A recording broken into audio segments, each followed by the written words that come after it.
इस कार्यक्रम के प्रायोजक हैं छयांग health care India private limited.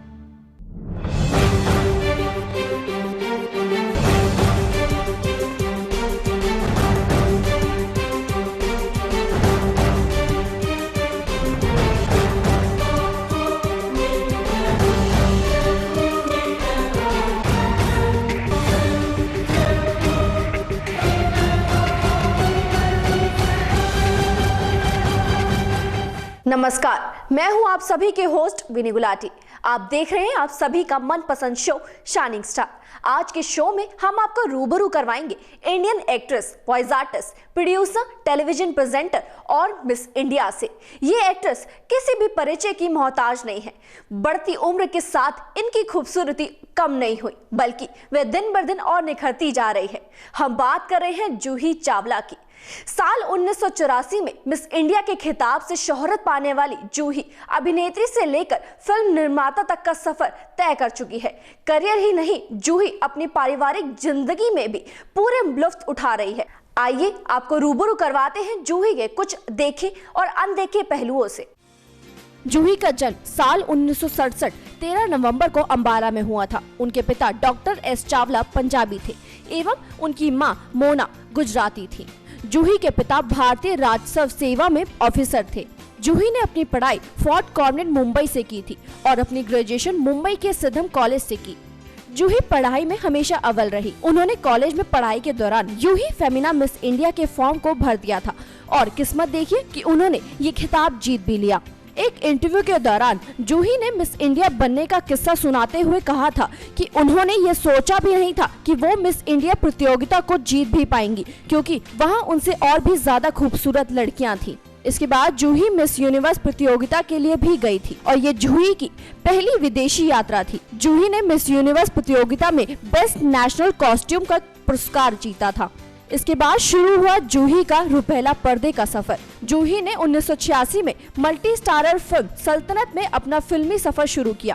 Film सल्तनत में जूही के साथ बड़ी हस्तियां भी शामिल थी, जैसे धर्मेंद्र, श्रीदेवी, सनी देओल, अमरीश पुरी और शक्ति कपूर। इस फिल्म को मुकुल एस आनंद ने डायरेक्ट किया था, पर यह फिल्म ज्यादा चल नहीं पाई। जिसके बाद जूही ने कन्नड़ क्लासिक फिल्म प्रेम लोक में काम किया और इस फिल्म के डायरेक्टर वी रविचंद्र थे। पर जूही को असल पहचान साल 1988 में आमिर खान के साथ आई फिल्म कयामत से कयामत तक में मिली। यह फिल्म उनके लिए बड़े पर्दे पर जबरदस्त सफलता भरी रही और जूही की गिनती रातों रात उस समय हिंदी सिनेमा पर राज करने वाली अभिनेत्रियों में से जाने जाने लगी। इस फिल्म को फिल्म फेयर में सर्वश्रेष्ठ फिल्म का खिताब भी मिला और जूही को इस फिल्म के लिए न्यू फेस का पुरस्कार भी मिला। साल 1990 का दशक जूही के लिए काफी अच्छा रहा। इस दशक में प्रतिभन और स्वराग आई और साल 1992 में बोल राधा बोल, राजू बन गया जेंटलमैन जैसी हिट फिल्में दी।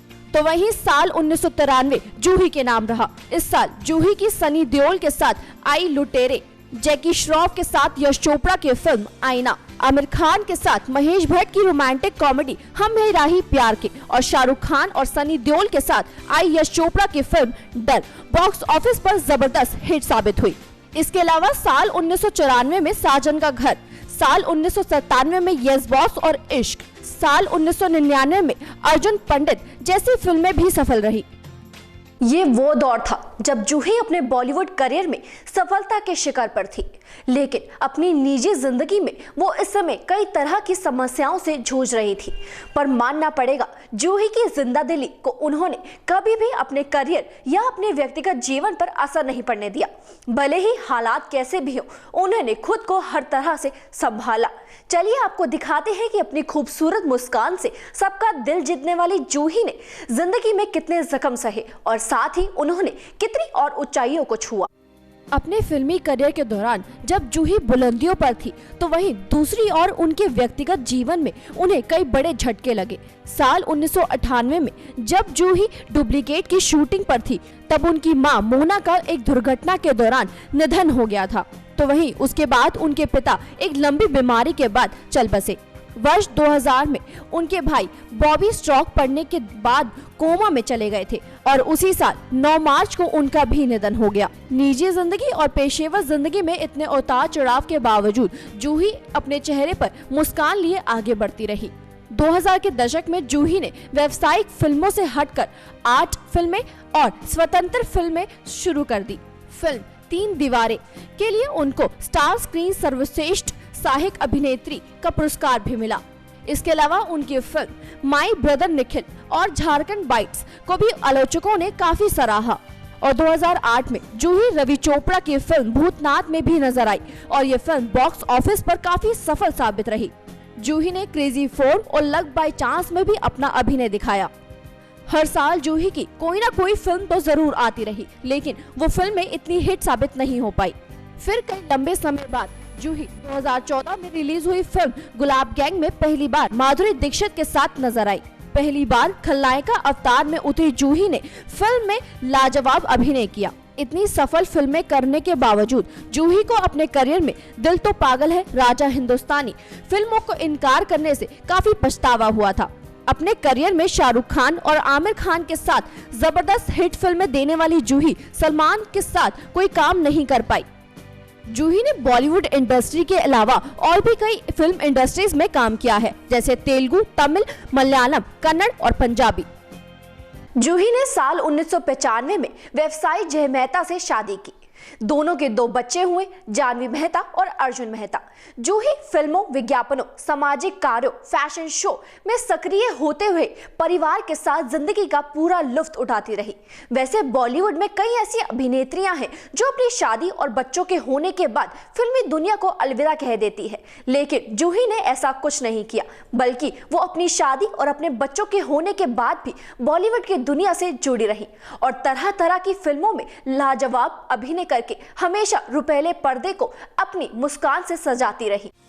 अपने करियर के दौरान जूही ने निर्माता बनने की ओर कदम बढ़ाया और शाहरुख खान, अजीज मिर्जा के साथ ड्रीम्स अनलिमिटेड बैनर के तले 2001 में फिर दिल है हिंदुस्तानी अशोका बनाई, लेकिन इस बैनर के तले बनी फिल्म चलते चलते जबरदस्त हिट रही। और उसके बाद जूही ने अपने पति जय मेहता और अपने खास दोस्त शाहरुख खान के साथ मिलकर 2008 में एक क्रिकेट टीम खरीदी। फिल्मों के साथ विज्ञापनों में भी जूही की एक खास उपस्थिति रही। उन्होंने डाबर आंवला केश तेल का लंबे समय तक विज्ञापन किया और आज भी कर रही हैं। इसके अलावा उन्होंने डाबर अशोकारिष्ट, किसान केचप, कैलॉग्स चॉकोस जैसे उत्पादों का भी विज्ञापन किया। जूही के द्वारा किए गए कुरकुरे के विज्ञापन को काफी पसंद किया गया, जिनमें वह कई नए अवतारों में भी नजर आई थी। जूही का सफर यहीं खत्म नहीं हुआ। वो इस साल 15 जनवरी को अपनी फिल्म चौक एंड डस्टर को लेकर बॉक्स ऑफिस पर उतरी। इस फिल्म में जूही के साथ शबाना आजमी और दिव्या दत्त भी नजर आई थी। ये कहानी मुंबई की 2 शिक्षकों की है। एक है शबाना आजमी तो दूसरी है जूही चावला। दोनों ही मुंबई के कांताबेन हाई स्कूल में पढ़ाती हैं। इन दोनों की पढ़ाने की कला के कारण स्टूडेंट्स के साथ इनकी बॉन्डिंग भी काफी अच्छी है। लेकिन जब स्कूल की सुपरवाइजर कामिनी गुप्ता यानी दिव्या दत्त को प्रिंसिपल बना दिया जाता है तो कहानी में एक नया मोड़ आ जाता है। कामिनी स्कूल के मुनाफे के लिए पुराने और अनुभवी टीचर्स की जगह कुछ नए फ्रेश टीचर्स को लाने की जिद पकड़ लेती है, जिसके बाद जूही और शबाना अपने सम्मान के लिए लड़ती हैं और आत्मसम्मान के लिए मैनेजमेंट के खिलाफ हो जाती है। बहुत सारे ट्विस्ट और टर्न्स के बाद आखिरकार एक अच्छे क्लाइमेक्स के साथ इस फिल्म का अंजाम निकलता है। चौक एंड डस्टर दर्शकों को गहराई से छू लेती है। इसको देखने के बाद सभी का मन शिक्षकों को गले लगाने का करता है और उनके लिए तालियां बजाने का करता है। फिल्म के बारे में जूही ने कहा कि फिल्म चौक एंड डस्टर कुछ ऐसी है जो सभी पर असर डालती है, हंसाती है और रुलाती है। यही नहीं, इस फिल्म के लिए प्रधानमंत्री मोदी की तरफ से जूही को एक खास सराहना भी मिली थी। हर फिल्म से जूही ने यह साबित कर दिया वो कितनी शानदार अभिनेत्री है और अभिनेत्री होने के साथ वो कितनी अच्छी इंसान भी है। जिस तरह से वो हर फिल्म में अपना रंग बिखेरती आई हैं, आशा है कि आने वाले फिल्मों में भी वो हमारा मन मोहती रहेंगी। तो ये था आज का हमारा show shining star Juhi Chawla के नाम। अगली बार फिर हाजिर होंगे किसी बड़ी और खास हस्ती के साथ। इसी के साथ हम आप सभी से लेते हैं अलविदा। अगली बार फिर होगी आप सभी से मुलाकात। इस कार्यक्रम के प्रायोजक है Shreyang health care India private limited.